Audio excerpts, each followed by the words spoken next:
And we are live. Hey, This yo. this is the Fabulous Ray Brothers podcast for Friday, May 15th. We are live on Facebook and YouTube.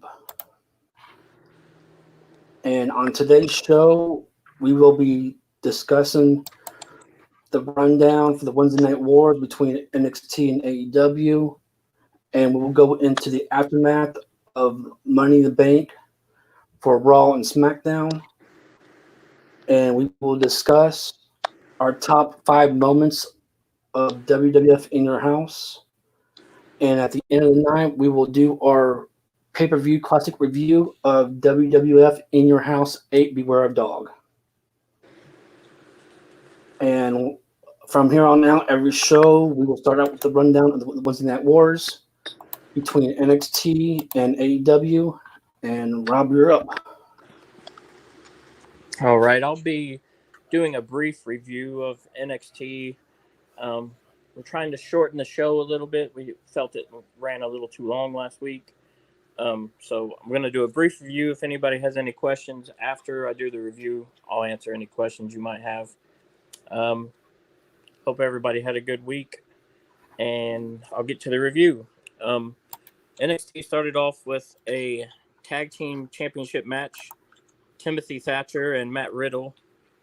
They were facing Imperium, Parthel, and Eichner. Towards the end of the match, Thatcher walked out on Riddle.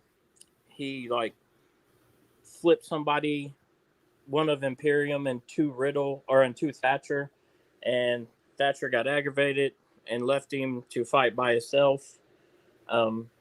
He hung for a little bit, and then Imperium hit him with the European Bomb. And we have new NXT Tag Team Champions, which I like. I like Imperium. I'm a big fan of theirs. I gave the match 3.5 stars.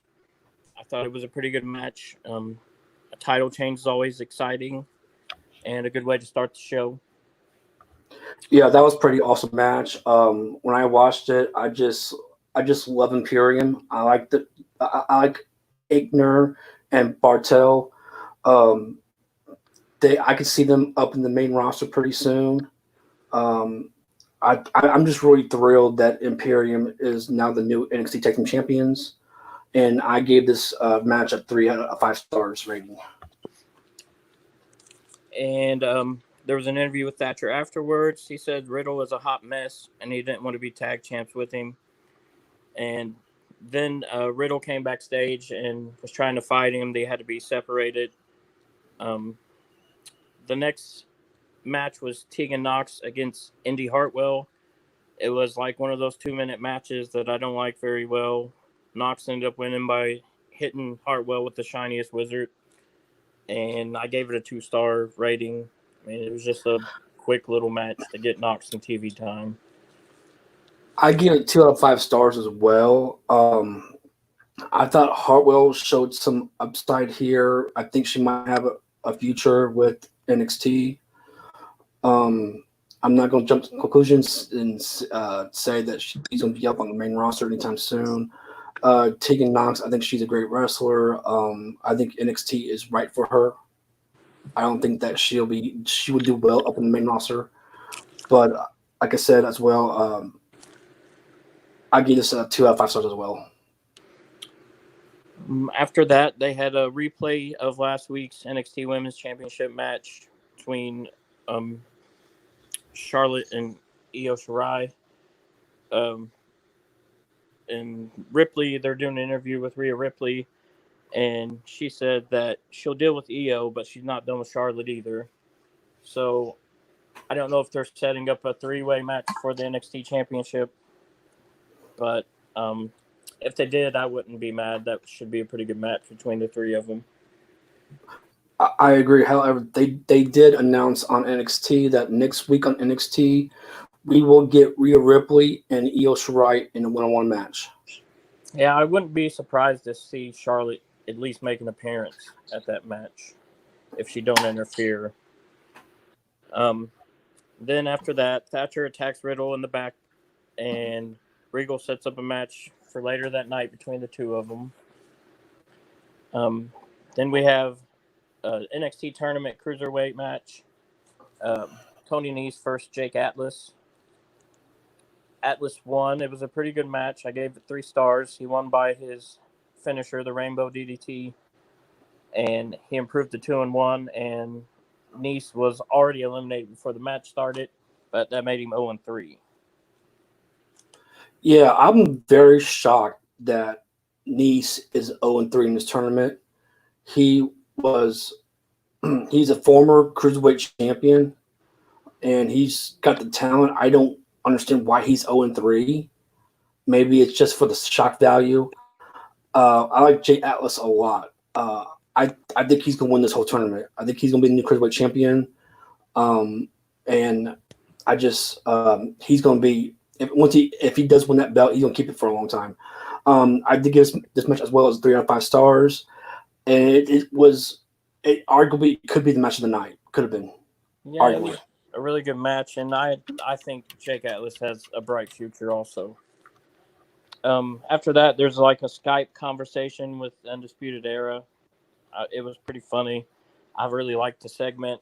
They talked about defeating Velveteen Dream, and then they talked about sending Roderick Strong to defeat Dexter Lumis.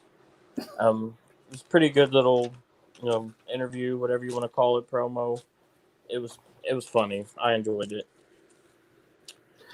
Yeah, I kind of like how they did a promo here using Skype instead of all 4 being in the ring at one time, because WWE is still practicing the social distancing, and of course Kyle O'Reilly, he's out making a move right now.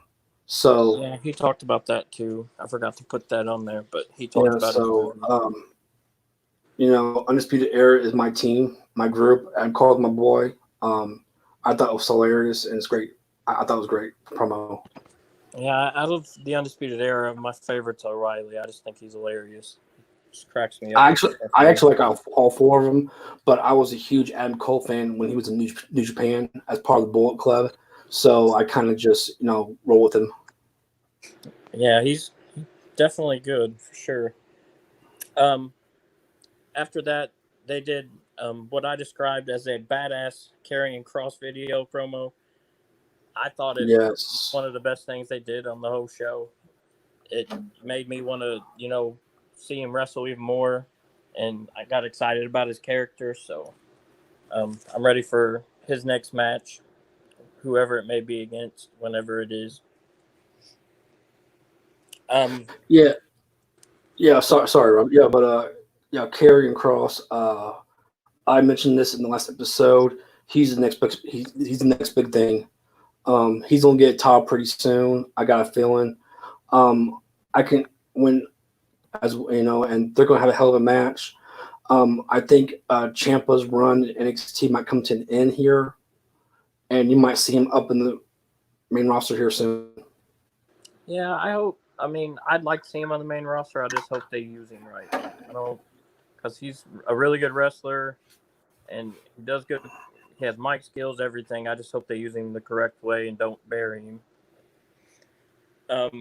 After that, there's a little Dakota Kai promo. She talked about beating Tegan Nox and pretty much why, she had turned heel and why she had her attitude change. And it wasn't very long. And then after that, we got the great news. DX announced that on June 7th, the 25th anniversary of the In Your House pay-per-views, there will be an NXT takeover in your house, which was huge news to me, especially because on this show we've been talking about In Your House here. We're doing a review on it tonight on one of the old In Your House pay-per-views, so I was really excited to hear that. Yes, it's just very fitting how, we are discussing In Your House tonight, and then all of a sudden Wednesday night we hear about the takeover, which we had no recollection of. We had no idea this was going to happen. But Rob and I quickly discussed what we're going to do with that pay-per-view. Rob, you want to go ahead and tell them, or you want to wait? We can tell them. Okay. So the pay-per-view will be Sunday night. Sunday night, June 7th, and we will be doing a live reaction show on that night. And then the Friday before that, Rob, have we discussed if we were going to do a prediction show the Friday night before that? I don't know if we are for sure. I would say we probably will, though, honestly. Yeah, because we're trying to cut it down to one show a week, but usually if something like this happens, and this is kind of historic, we'll kind of we'll move things around and see what we can do. Yeah, I mean, it's the first In Your House pay-per-view technically in over 20 years, so we got to do a live reaction show, right? Oh yeah, no doubt. Yeah, yeah. All right. After that, the next match is Finn Balor against Cameron Grimes. I really thought it was a good match. Grimes ended up winning after Damian Priest hit Balor with a nightstick. He hit him in the left knee, I believe, from behind. Then Grimes hits the cave-in and gets the win. Damian Priest revealed that he was the one that attacked Finn Balor and continued to attack him for a while after the match was over. And I gave the match 3 stars. I thought it was a really good match. I was really surprised they put Grimes over Balor. I mean, that be it with interference, but they must really like Cameron Grimes. I think he's pretty decent. I think he's pretty good as well. I kind of see this as Grimes' biggest moment in NXT history. Yeah. This could actually catapult him into mid-card status. I wouldn't be surprised to see him go after the North American title here pretty soon. This match between Grimes and Balor was a very explosive match. Grimes gave Balor a run for his money, and I was surprised that he won as well. Not without help from Damian Priest. I gave this match a 3 out of 5 stars match as well. However, it's kind of like compare this to the Nice and Atlas match. They're pretty kind of close. I still gave both 3 out of 5 stars, but my Finn Balor and Grimes, I just maybe a little lower than the Nice and a little bit lower than 3 stars match, but I didn't want to go any lower than that. Yeah, I mean, mainly I guess because Grimes won by interference, but it was still a pretty good match. And I think Damian Priest and Finn Balor they'll have a good feud. They'll have some good matches too. I'll tell you what, though, if it wasn't for that interference by Priest, don't get me wrong, it was a great way to start the feud out between Balor and Priest. But let's say if Grimes actually won cleanly here, I would definitely give this a 3.5 stars, and it probably would have been match of the night. However, still, either way, you couldn't go wrong. Yeah, definitely. Next, we move on to they had Jack Gallagher versus Swerve Scott in the NXT Cruiserweight tournament. Nice attacked Swerve before the match because of some comments that Swerve had said backstage in an interview, talking about pretty much how if you went winless in this tournament, you should just quit. Pretty much. Nice ended up attacking him before the match. Gallagher ends up winning. Both men they're eliminated from the tournament now. I believe they were both 1-2 coming into the match. Or Gallagher was 0-2 and Swerve was 1-1, and now they're both 1-2 and out of the tournament. I gave the match 2.5 stars. I didn't think it was all that great. It just didn't last long enough for me, I guess, to have a really good match. But I do like Gallagher and Swerve. I just didn't think this was the best opportunity for them to have a good match. Right, and I gave this a 2.5 stars as well. I thought it was a pretty decent match. I thought that these cruiserweight matches this week was a lot better than they were last week, though. Yeah, Gallagher here was playing the spoiler by knocking Swerve out of the tournament. However, I thought it was a decent match, and I'm hoping that they keep it up, though, because last week's cruiserweight matches were kind of very short and dull. So I'm hoping that they just keep the action, and hopefully we'll see some more of these great cruiserweight matches down the road. And I'm sure we'll see a match between Swerve and Nice, and that should be a pretty good match too. Mm-hmm. The next was the shock of the night to me. I think they had Kaden Carter versus Aaliyah, and Aaliyah has been trying to impress Robert Stone. He came down to watch the match, and Carter ended up winning by submission. I don't really get what they're doing here, but I gave it 2 stars. It was a quick match, and it just didn't make sense to me. Maybe they'll have some kind of, I don't know, angle where it does make sense, but for tonight, for right now, it just didn't make much sense to me. I gave this match 1.5 stars, and I'm a little tough on this match because I just didn't like the results. I thought Aaliyah did excellent in this match. I thought she's good. I think that she is better than Chelsea Green. However, just having Robert Stone out there, distraction, she lost this match. I think eventually we will see Aaliyah in the Robert Stone brand. Yeah. Now, is the brand big enough for 2 women? I don't know. Are we seeing maybe a feud here between Green and Aaliyah coming up? I don't know. But I think Aaliyah is a lot better than Green here. I think she has the skills, and I think she'll just overtake the Robert Stone brand. I agree. Next is the Dinner with the Gargano segment, which I thought was pretty good.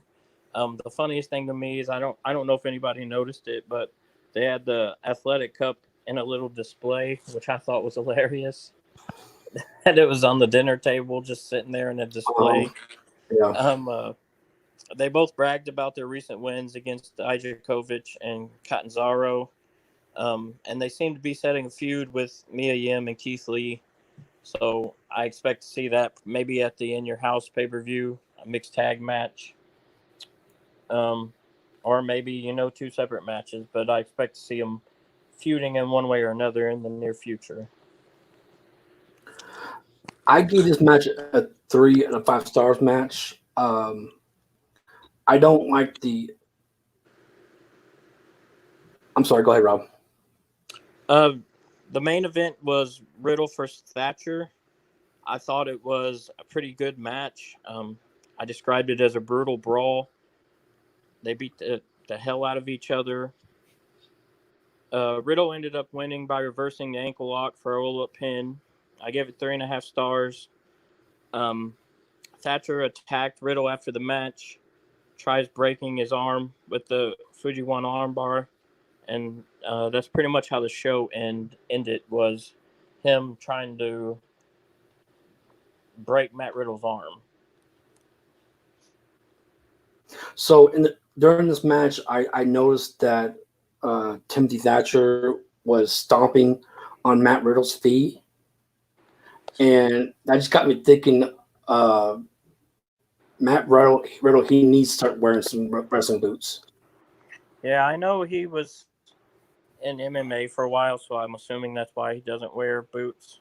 But I think it's an easy way to break a toe or something. But yeah, and I understand the gimmick that he does, where he's wearing sandals down the ring, and that's what he was doing in MMA, and he would kick him off, and I get that. However, keep that in MMA. You're in wrestling now, buddy. Wear some damn boots. Words of wisdom from exactly. Stephen Ray. I gave this match a 5 star match. I would have given it a 3.5 if Thatcher would have won this match. I think by Riddle winning this match, you had just quickly ended a feud there. You could have had a good feud, coming, between Thatcher and Riddle, which probably would have ended In Your House. But by having Riddle win this match, you just basically killed the feud. But I'm kind of maybe, a little biased here because I'm not a fan of Matt Riddle. I think he's a decent wrestler, but I just don't like Matt Riddle.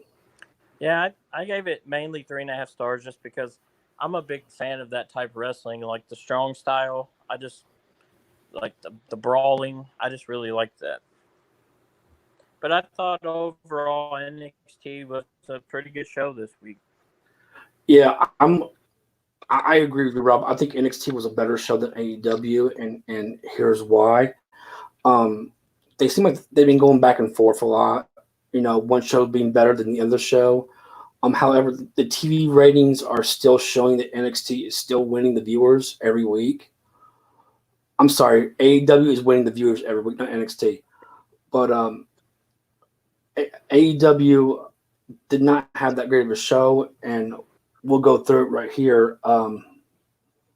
So this episode of AEW Dynamite comes from the Daily Place for the second straight week in a row in Jacksonville, Florida.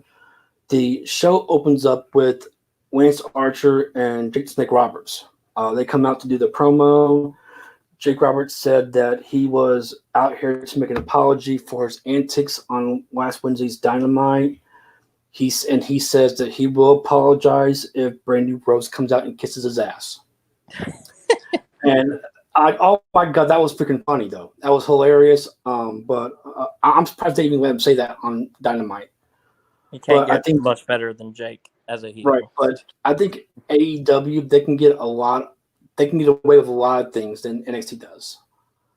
Yeah, true. So, but during this whole promo, he's basically womanizing, saying that Brandy Rose belongs in the kitchen. She didn't be in the ring or in wrestling.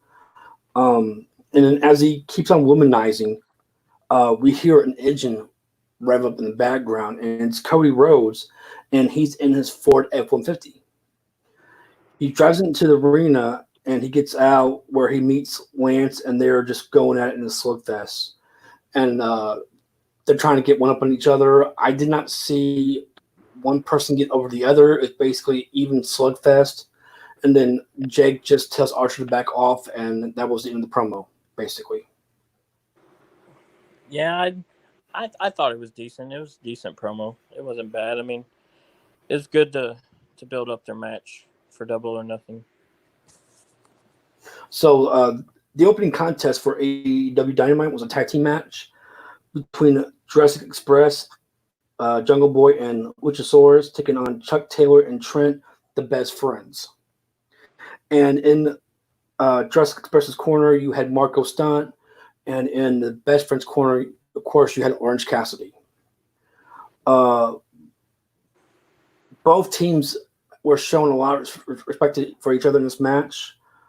Trent was delivering multiple chops to Luchasaurus, which was not affecting him at all.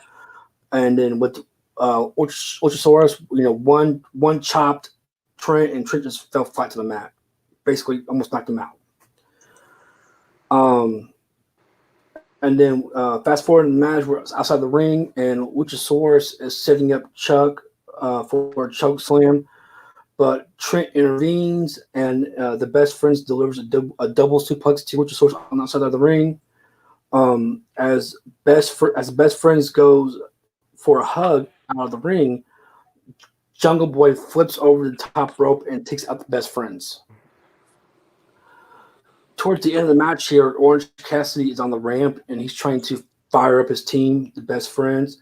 And all of a sudden, Ray Phoenix come out of nowhere, like flying through the air, and basically just kicks the living shit out of Orange Cassidy's head. And I mean, it was like flush to the freaking temple. He just basically just knocks the shit out of him.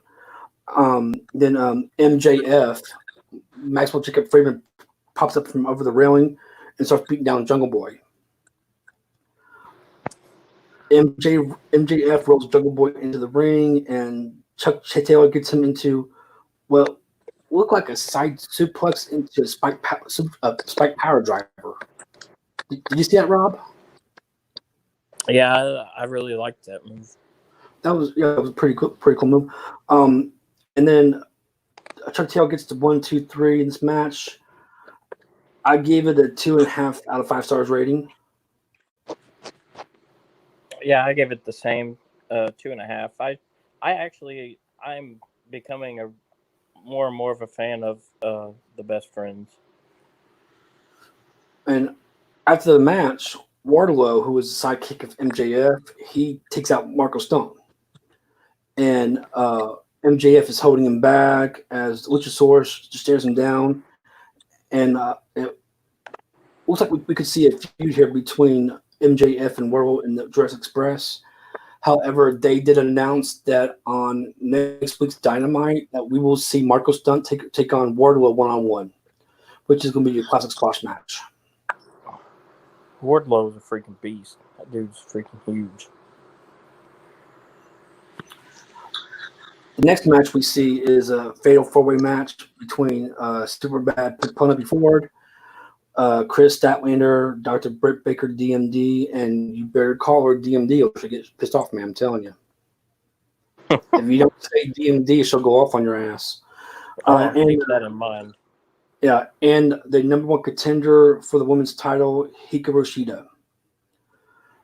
In this match, Britt Baker is going right after Shida for breaking her nose a few weeks ago in Dynamite.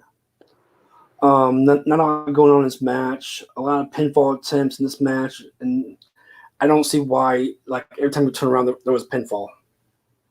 I guess to try to make it fast paced, I guess. But and what this really grinds my gears is that in this match, Penelope Ford hits a stunner on Shida, but she doesn't go for the pinfall here, and that really bothers me because wrestlers these days, they feel like they can just do any move they want to do, and like the stunner was one of the best finisher moves in the 90s and early 2000s.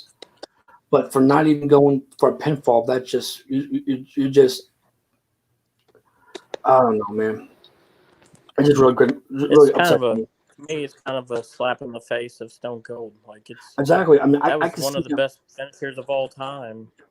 I can see Stone Cold sitting on his recliner and watching this, and him, throwing a beer at the TV saying, "You dumb son of a bitch," because whenever you hit the stunner, that should be a finisher, or at least go for the freaking pin. Yeah, But, I know from watching his podcast and different shows that he's not a big fan of that anyways. Like, he's not a big fan of everybody hitting 15 finishers, and that's how the match ends. right. So Chris Statlander, at the end, she hits a Falcon's Arrow on Penelope Ford for a 2 count. Shida hits a Falcon Arrow on Penelope Ford as well for a 2 count. Outside the ring, Britt Baker has Statlander and her finisher, the lockjaw submission move, and they have no idea what's going on in this ring. Shida then nailed Penelope Ford with the V trigger for the 1-2-3. I'd give this a 1 out of 5 stars match. I thought it was not even that good of a match. Yeah, I gave it 2, but I wasn't a big fan of it either.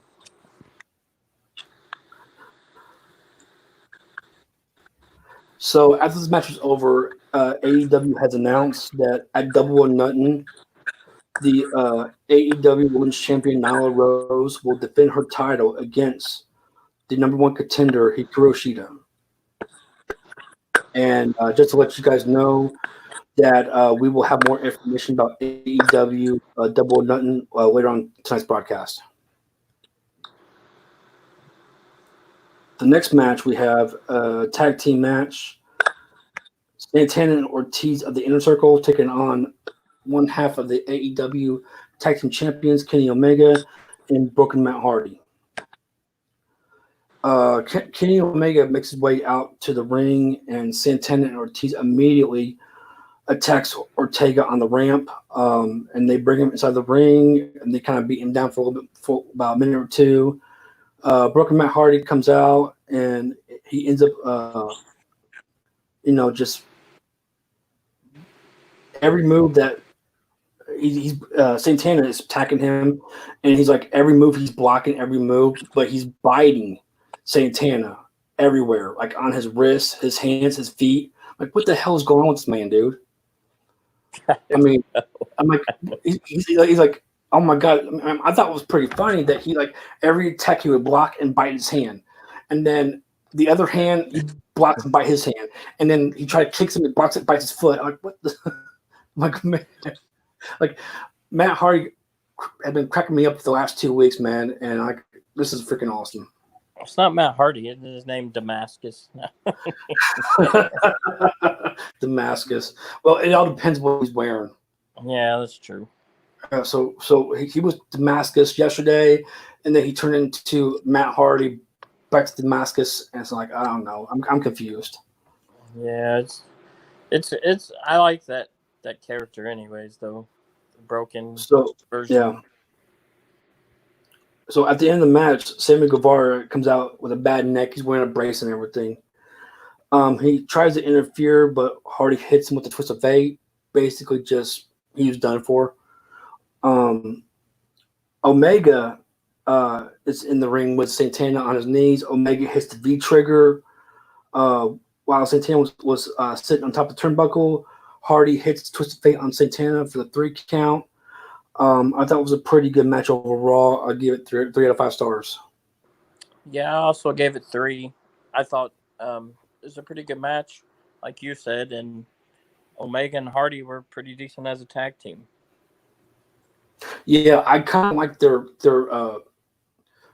they had this connection, that because Omega, Matt Hardy was a tag team all his career, basically most of his career. Yeah. And Maggie and Omega was as well with Kota Ibushi, and those two are just great tag team wrestlers, and they work well together. But I like what they had going on here. I hope we can see more tag team matches in the future with Omega and Matt Hardy. Yeah, I do also. Of course, I want Hangman to come back ASAP, but I didn't mind the combination of Hardy and Omega. So AEW has announced that next week on Dynamite, we will see Rey Fenix taking on Orange Cassidy in a one-on-one match. This is going back to the match between Jurassic Express where Orange Cassidy's on the ramp and Rey Fenix comes with that flying kick to the head. So that's going to happen next Wednesday night on Dynamite. And then next we get the return of Maxwell Jacob Freeman to the ring after his so-called injury, which I don't think ever happened. So MJF here is taking on what I call Jobber to the Stars, Lee Johnson. And in this match, Lee Johnson actually gets some good offense in. He gets some good chops in on MJF. And then MJF looks at his chest and kind of just brushes it off. And he smacks the piss out of Lee Johnson. MJF then hits his double arm shoulder breaker into an armbar for a tap out. MJF is your winner of the match. It is basically a squash match, maybe 2-3 minutes long. I gave it 1 out of 5. Yeah, I gave it 1.5, but I'm not a huge fan of MJF, but I don't hate him either. I just hate squash matches like that. So we're getting down to the end of AEW here. We have a couple. We have a couple more matches here to talk about. The next match was Pineapple Pete taking on Le Champion, Chris Jericho. Chris Jericho comes out, and then every member of the Inner Circle comes out with him, and they're all singing his theme song together, basically. Pineapple Pete is already in the ring. The match begins. He's looking very impressive here. I was kind of shocked. But, very quickly, Jericho lands the Judas Effect for the 1-2-3. It's a very quick match.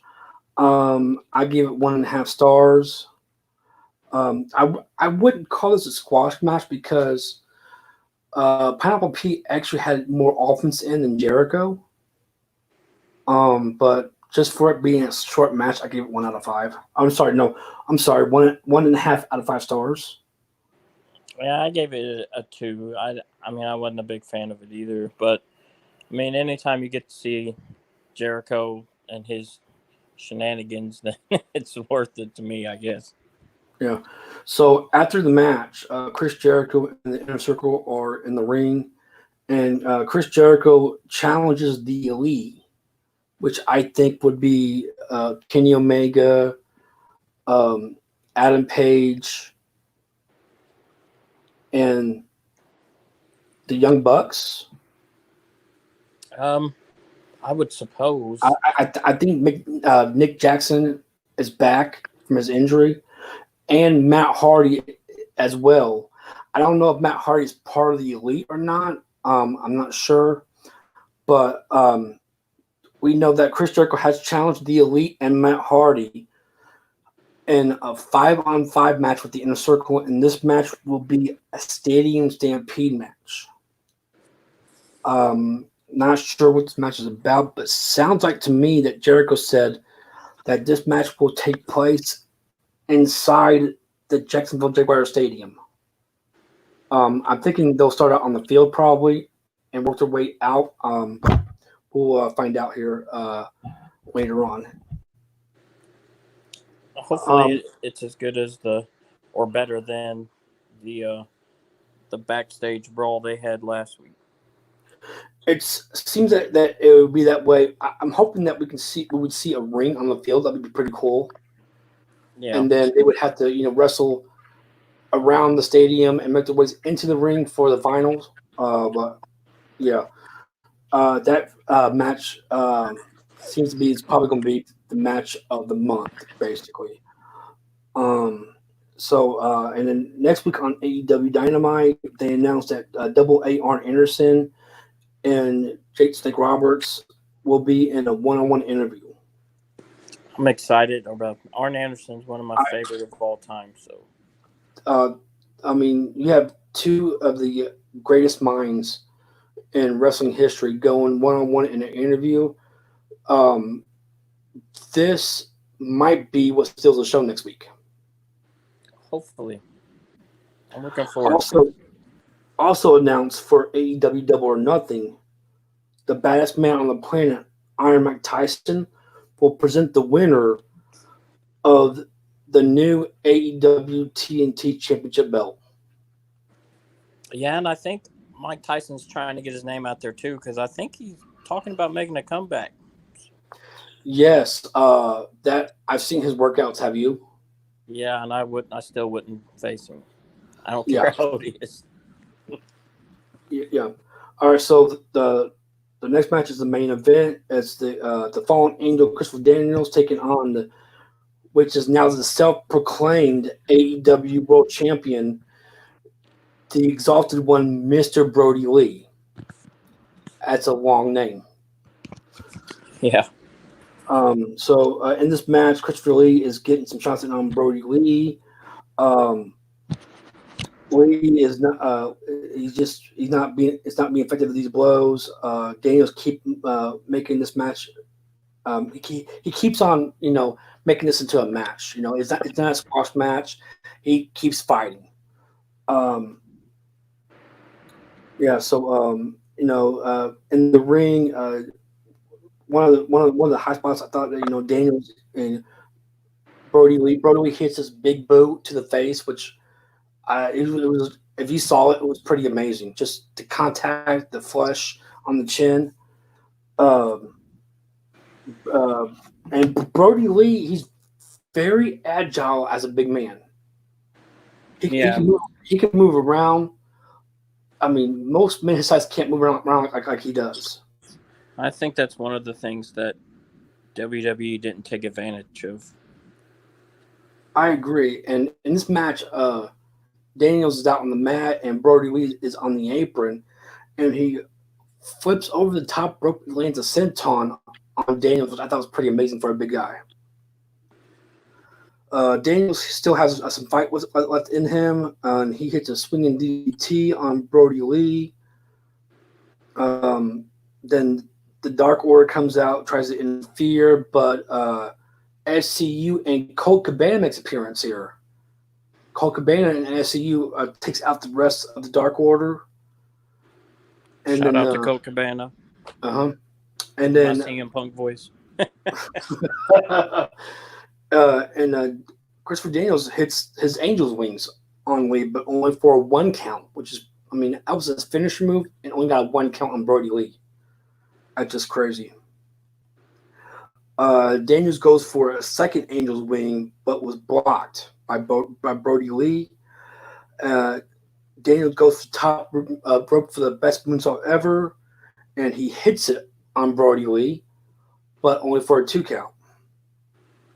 Brody Lee is not fazed by the moonsault. He gets up and delivers a discus lariat for Daniels and goes for the pin to get a 3 count. So I'm guessing that discus lariat is his finishing move, Rob? Yeah, it's like the tornado lariat, like the where he spins and just clotheslines. Yeah. So I kind of like it. I mean, it kind of reminds me of the clothesline from Hell that JBL used to have. So yes. and So he's a big dude. So I mean, it's believable. I gave this match a 3 out of 5 stars. I thought it was match of the night, pretty good match. But this week's show was not that bad, but it was definitely a downgrade from last week's show of Dynamite. Yeah, I agree. I didn't like it as good as last week's episode either. All right, so let's move along. And next we will discuss the aftermath of Money in the Bank and what happened on Raw and SmackDown this week. We're not going to go very long, just very brief. Coming from Money in the Bank, we do know that Drew McIntyre and Braun Strowman are still our world champions from each brand. And Bayley is still SmackDown Women's Champion. However, breaking news coming out of Money in the Bank and Monday Night Raw, the man is pregnant. She is pregnant with a little Messiah. Oh my God. So Becky Lynch is having a baby with Seth Rollins, and she is forced. Well, we thought maybe she was going to relinquish the Raw Women's Championship. However, I didn't see this coming. This is a total shock, but opening Raw was Becky Lynch, and she comes out with the briefcase. And Asuka comes out, and she's yelling, "This is mine, this is mine." And Becky Lynch suggests, "This is yours." However, the match was not for the briefcase, but it was for the Raw Women's Championship. So Asuka is now your new Raw Women's Champion. I like how they did this. I think this is very creative, Rob. How they just made this into like the belt was hidden in the briefcase, and the case was actually combination locked. So Asuka didn't know about it till Monday Night Raw. I thought it was a lot better than what if Lynch just would have just handed over the belt. Yeah, I think it's gonna be one of those memories that you see on the reunion shows for years to come.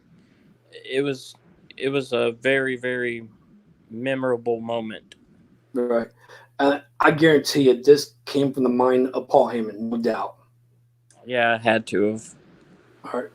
And next on Raw, I know on SmackDown they had announced that on Raw we would see a one-on-one match between Edge and Randy Orton. However, we didn't get a match, but we did get a promo with Edge and Randy Orton as they will announce that at Backlash they will have a straight up one-on-one wrestling match between Orton and Edge. So I'm thinking this is just because there's no stipulations in this match. It's basically just one fall to the finish. Yeah. Yeah, So it's a straight up wrestling match. That's what Orton said, that he could beat him, that he was a better wrestler, and Edge knew it. So he challenged him to a straight up wrestling match. So yeah, so we will see Edge and Orton 1-on-1 eventually, but it will be at Backlash. And I do And like Edge's new shirt too. let me go back and see that. Oh yes, that is an excellent shirt, Rob. I like that shirt. I'll probably end up getting it eventually. All right. So if y'all just recently saw SmackDown, we do have breaking news. Sami Zayn. Now they announced on SmackDown that he was not stripped of the title, but it was being held up, which I don't understand that at all. Maybe is But it going to be an interim champion? they did. I'm thinking that's the way it is because they didn't say that he was no longer the Intercontinental Champion, but they did announce that they are doing an Intercontinental Championship tournament to crown a new champion, and that started today on SmackDown. And today we had our first two matches of the tournament. Elias and King Corbin, and then later on in the SmackDown was Daniel Bryan and Drew Gulak. And we have some results for you. Elias has defeated King Corbin, and he will advance to the semifinals of the tournament. And Daniel Bryan has defeated Drew Gulak, and he will advance as well. That was a heck of a match too. Daniel Yes, Bryan and Gulak. It was a heck of a match. This was definitely the match of the night. I think Gulak, he's going to be. All he needs one push. He needs that push, and he's going to be a big star if he's not already. Hopefully, they see it sooner than later. So that will end our aftermath of Money in the Bank, and our next topic of the night, Rob. You and I will discuss our top 5 in your house moments. This was not easy for me because these in your houses was over 20 years ago, and I kind of remember them very vaguely, but I was able to conjure up my five moments. Kind of like digging them out from underground, and Rob, if you're ready, I'll start with my number 5 moment of in your house. Yeah, go ahead. My number 5 moment of in your house is what we're going to be talking about later on tonight, and that's the power outage at In Your House 8 Beware of Dog. We will discuss this more about the power outage and what happened later on in our review. So apparently during this pay-per-view, after the first match, the power went out, and they went on with the rest of the show with basically very little lighting. And then they end up doing a replay of the show. Basically, they did a second pay-per-view and two nights later in a different arena. Yeah, that was memorable for sure. Which like I said, like Steve said, we'll discuss that more a little bit later in the show. But I don't know. I don't think I'd like to be somebody in the crowd that night. No, I'm pretty sure the fans probably got their money back on that. I would hope so. My number 5 moment is the first In Your House pay-per-view in 1995. I can't believe that was 25 years ago. God. Man, that's crazy. The WWE was flooded with postcards entering a drawing to win a house.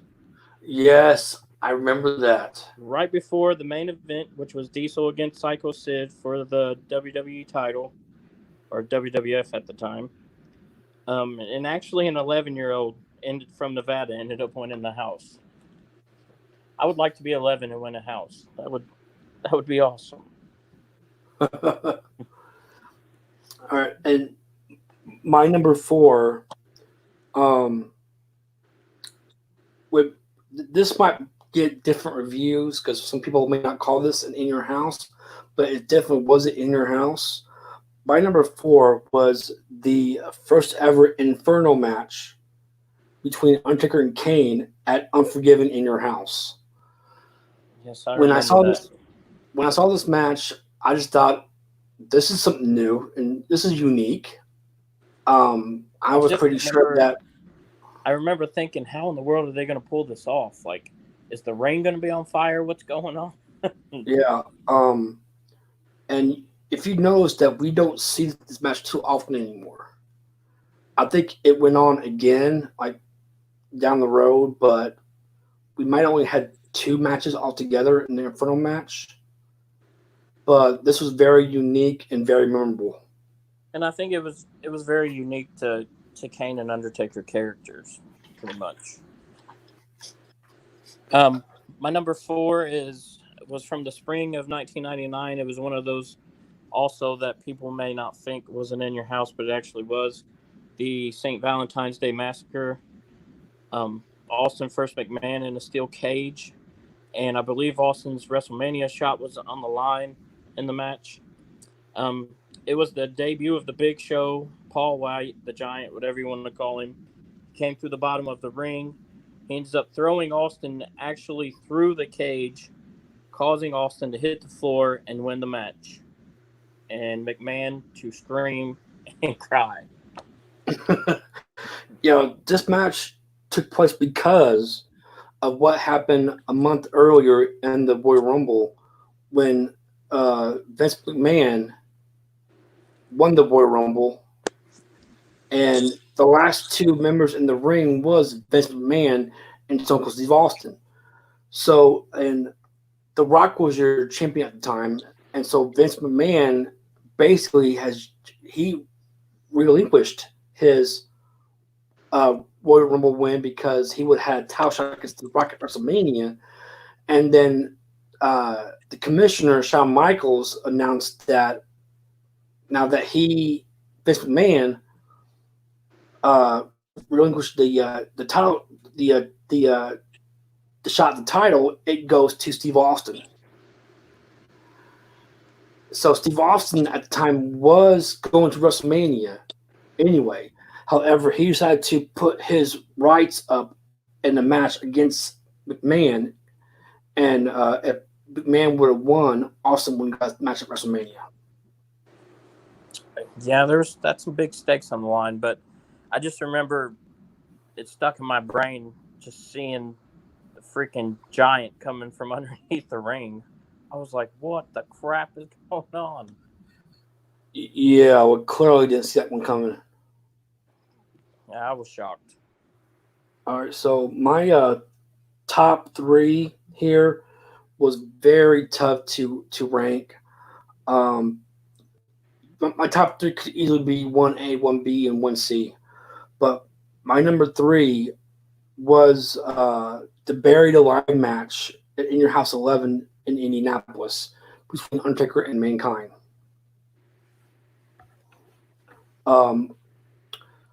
This was the first ever Buried Alive match. Again, it's one of those matches that was unique. We never thought that this actually would happen ever. That you would actually have to bury your opponent alive in a wrestling match. Yeah, that was the first, and I don't know if it was the last. I can't remember if there was another one, but it was definitely something. I mean, goodness. It was And cool for sure. Rob, you actually went to this pay-per-view, didn't you? Yes, I did. What was your reaction when you saw that tombstone, that graveyard makeshift in I the was arena? just in awe. I was like, oh my God, they're actually going to bury somebody. Somebody's going to die tonight. This is actually going to happen. Yeah. My number 3 moment was from is actually just the pay-per-view. It was from 1997 Canadian Stampede with it was the crowd was just rabid. Like they were just ready to maul somebody. You could just feel it.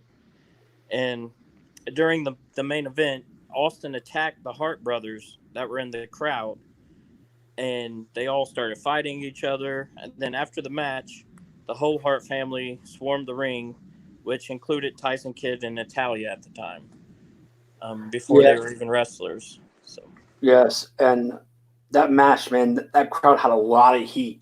yeah, I just remember the crowd Stone Cold. like you were just waiting for all of them to jump Austin and just beat the crap out of him.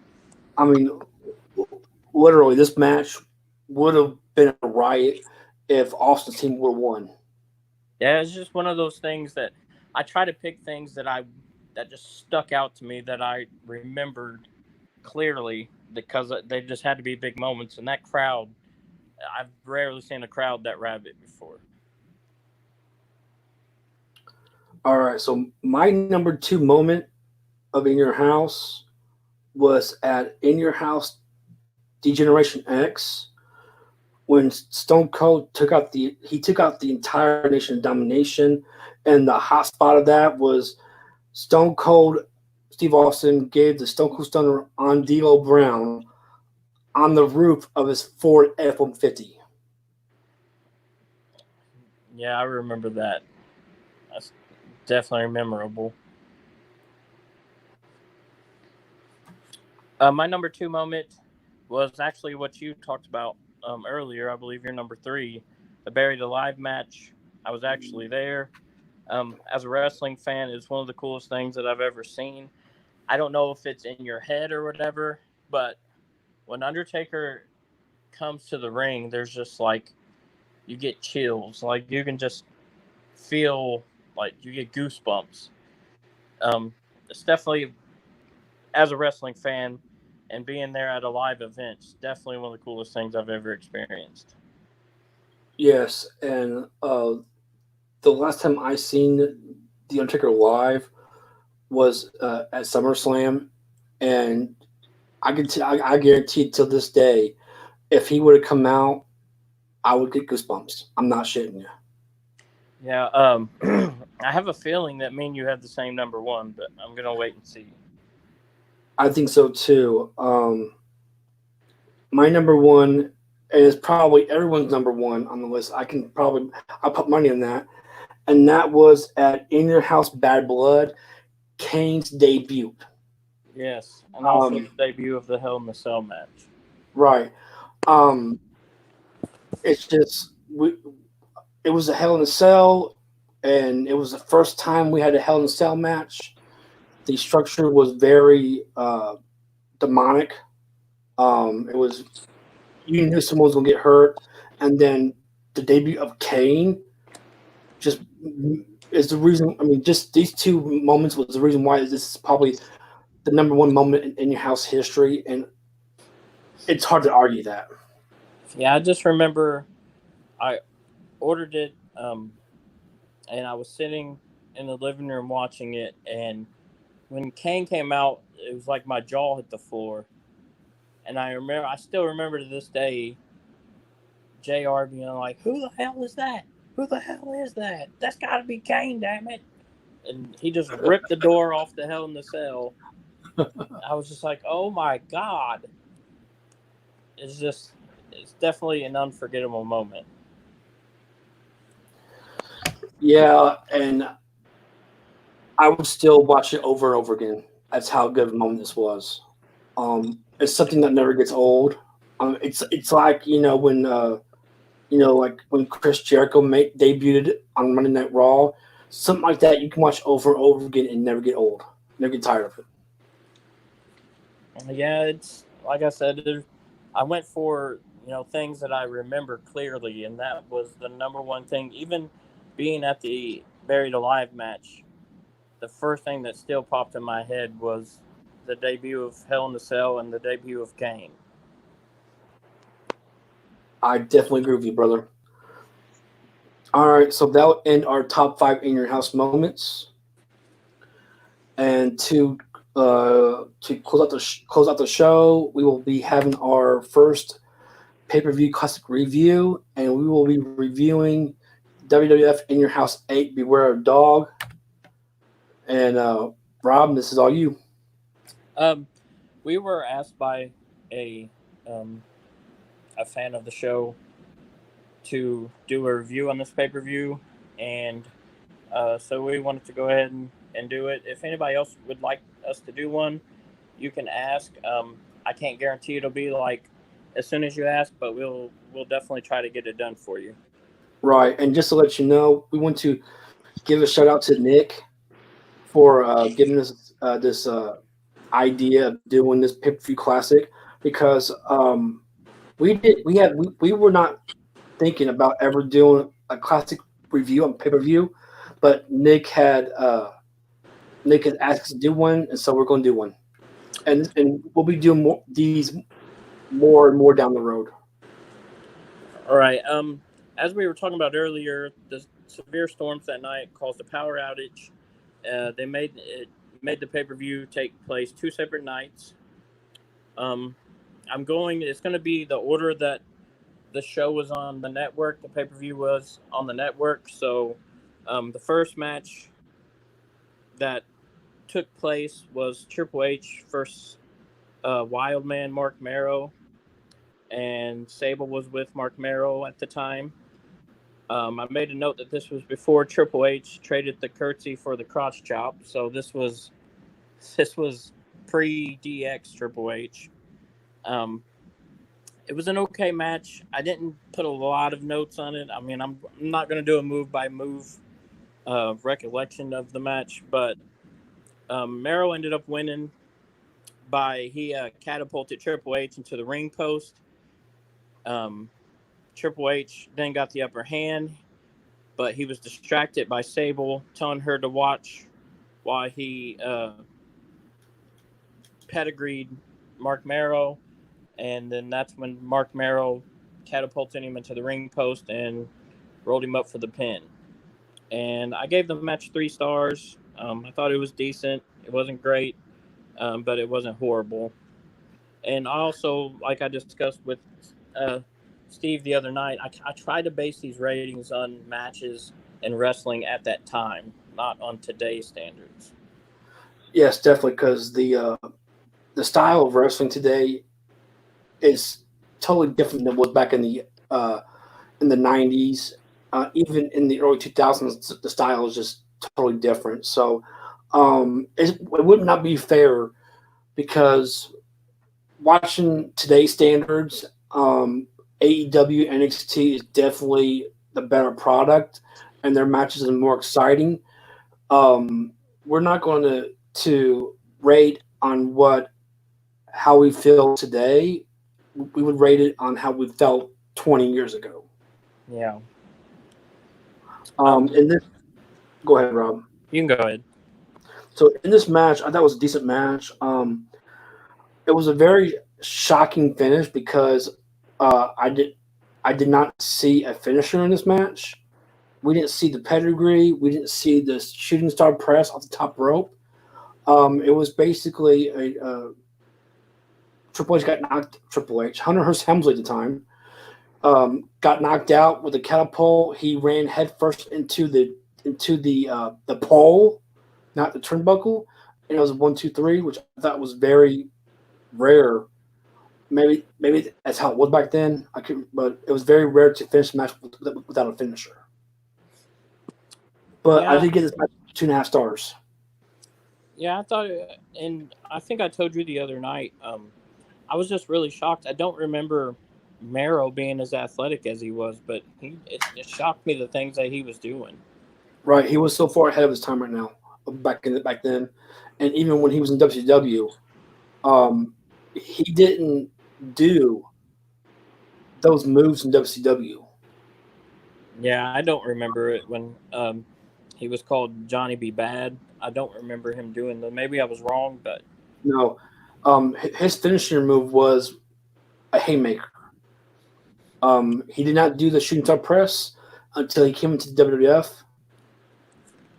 But when he was in WWF, he kind of ramped up his wrestling skills, and he was a little ahead of the curve. Yeah, I believe so. Just watching it, I was like, man, I do not remember that, but he was definitely ahead of his time with some of the moves that he did. The next match on the pay per view is for the WWE, WWF, or whatever you want to call it, championship. It's the British Bulldog, and he has Owen Hart and Diana, his wife, at his side. And Owen, of course, is carrying his slammy, like he always does.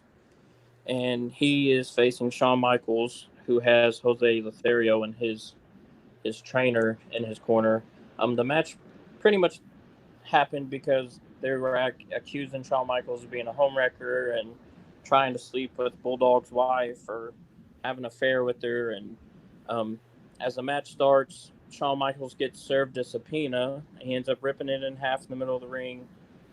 Um, During the match, the original ref gets knocked out.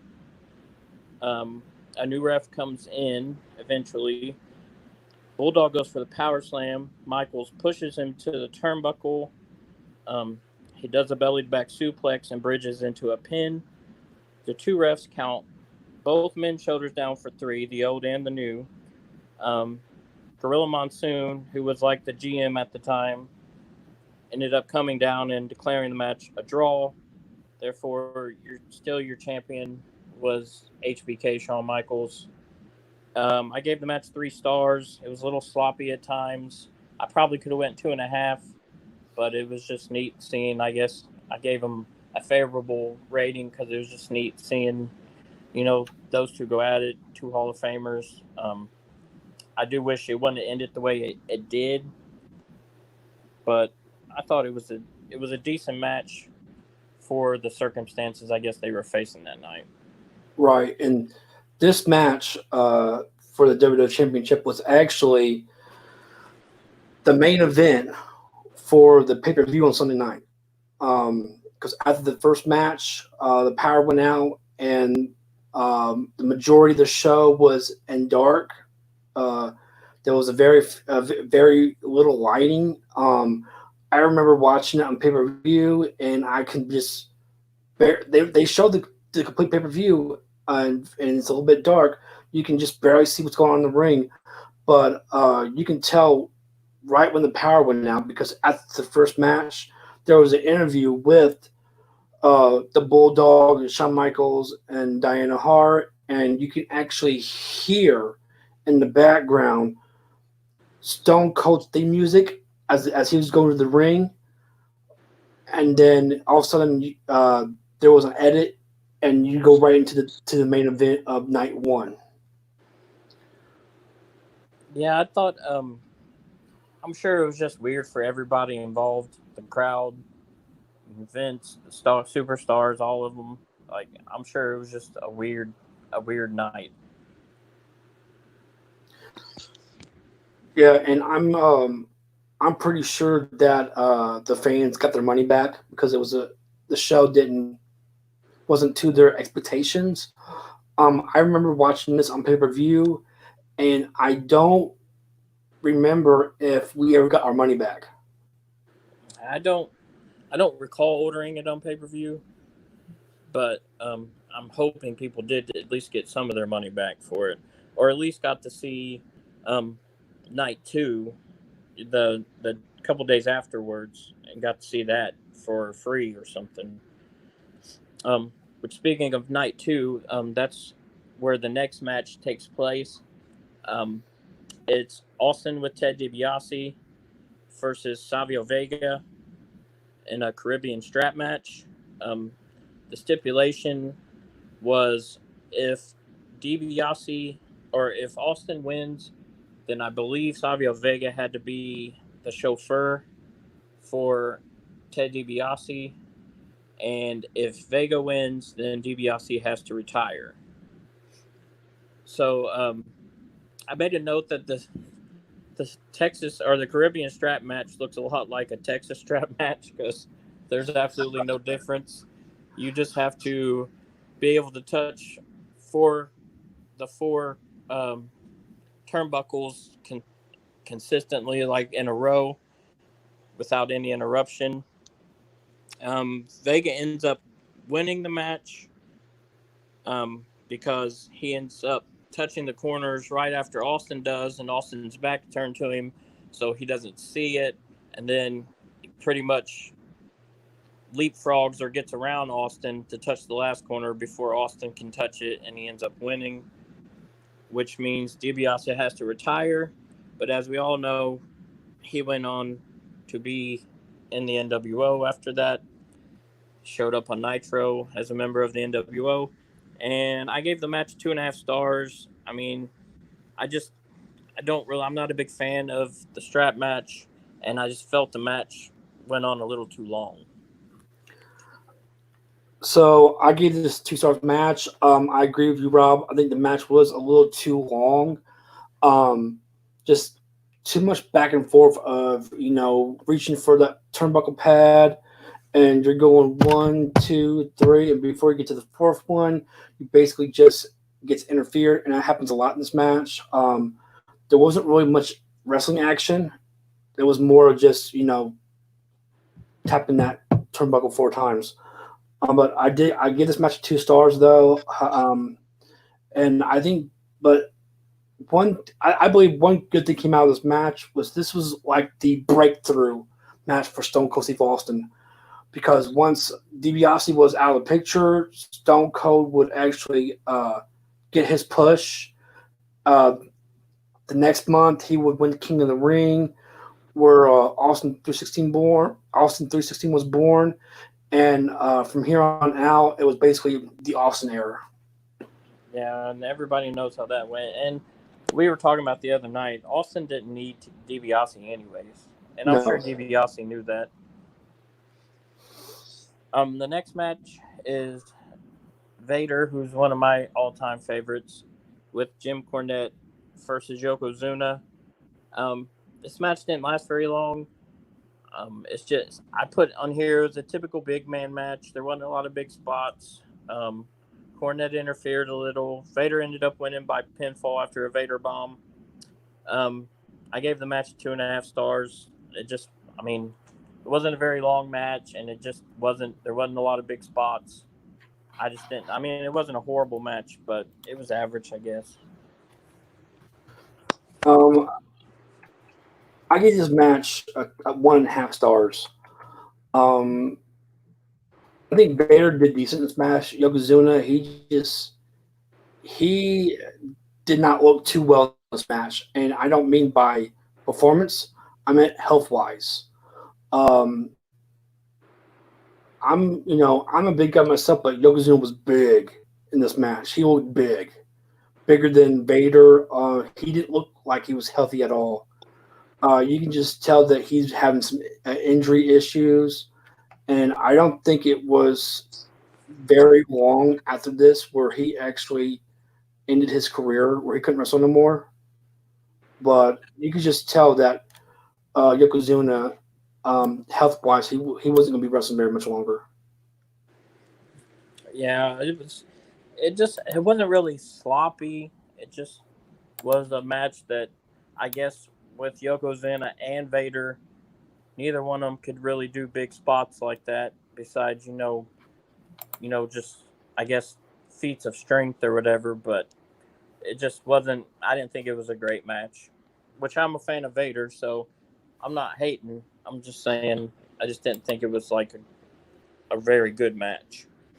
The next match, which is, I guess, the main event as far as the show on WWE Network, is Goldust with Marlena against Undertaker with Paul Bearer. It's a Intercontinental title match. It's a casket match. My notes on this match, pretty much, it's a pretty good match from in my opinion, two of the best to ever do it. I'm a big fan of Dustin Rhodes, Goldust, whatever you want to call him. I'm a big fan. I actually think he's probably one of the more underrated wrestlers of all time. Goldust ends up winning the match due to Mankind being in the casket. Undertaker was trying to open the casket to throw Goldust in the casket, and Mankind was already in there. Put the mandible claw on Undertaker. Ends up wrestling into the casket. Goldust closed the casket, making him the winner. After Undertaker's in the casket, you see the typical, like, the smoke starts rolling from underneath the casket. They open the casket and Undertaker's gone. Um, I gave the match 3.5 stars. I thought it was the match of the night, really. I thought it was the best match on the pay-per-view, honestly. But like I said, I'm also a big fan of, Dustin Rhodes and Undertaker, so I don't think you can go wrong having them in a match of any kind, really. Right. This was clearly the match of the pay-per-view for both nights. I gave it 3 stars, which was my highest rating of the pay-per-view. Taker and Goldust, and both were. I mean, it was just 2 flat-out wrestlers going at it. They're very professional, very talented wrestlers. I can't remember if this match was for the Intercontinental Championship. Rob, was it? Yeah. It was. Okay, so it was. At the time, it was kind of weird to see Taker become an Intercontinental Champion, and that might have gave the finish away that it was an Intercontinental title match. But these 2 guys were excellent in the ring, always have been. But I gave 3 stars. And if you think about it, if you think of the 2 of them, they're still going today after all this time. So I know, and Taker is reaching 30 years in the company. Rhodes is probably 30 years together as a wrestler. We see Rhodes now on Double or Nothing. Taker, he's probably come down to the end of his career, but he still has it though. Yeah, they both are really. I just think Dustin Rhodes is one of the most underappreciated people in wrestling. Period. Like, to my knowledge, I don't recall him ever winning a world championship, which I think he deserves, because he could definitely, even today, I think if he won the AEW title, I think he could hold it for a while, and it would be, I mean, you don't have to worry about him doing anything. It's not going to tarnish the title. No, not at all. Yeah, not at all. I can see Rhodes hopefully winning it one of these days. Maybe we'll get that classic Rhodes and Jericho match that we want to see. Yeah, I would love, before Rhodes retires, which I hope selfishly as a fan that's years to come, but because he still, to me, is a really great wrestler. But I hope that he gets a title run, a world title run, before he retires. All right, Rob. Well, thank you for your review on In Your House, Beware of Dog. This will end our broadcast for the night. However, just to let you guys know, unfortunately, next Friday we will not be doing a broadcast. However, surprise, we'll be live. We'll be live Saturday night, because Saturday night we'll be doing a live prediction show and reaction show for AEW Double or Nothing. We will go on the air Saturday, May 23rd at 7 p.m. live on Facebook and YouTube. That'll be during their pre-show. We'll be doing our live predictions, and we will also have a reaction of the pre-show, because I'm pretty sure that during the kickoff show, we will see the ladder match, the casino ladder match. And I'm hoping that Dustin Rhodes, I don't think he has a match scheduled, does he? Does he have a match scheduled for Double or Nothing? As of right now, he does not have a match, but he could be a part of that match for the TNT title, though. I hope that he is in that ladder match, and I hope he wins it, because doesn't the winner get a title shot? Yes, sir. That would be sweet to see him, win it. But we'll save that for a prediction show. We'll wait and see who's in it. Right. So once again, we will not have a show next Friday night, but we will on Saturday, May 23rd, our live prediction show. We are live. We're going to be live. We're going to be live Saturday night. Yes. So we will see you guys Saturday night for our live prediction, the reaction show for AEW Double or Nothing. Rob, thank you for doing the show today. No problem, brother. Everybody have a safe week. And have a good night. See ya.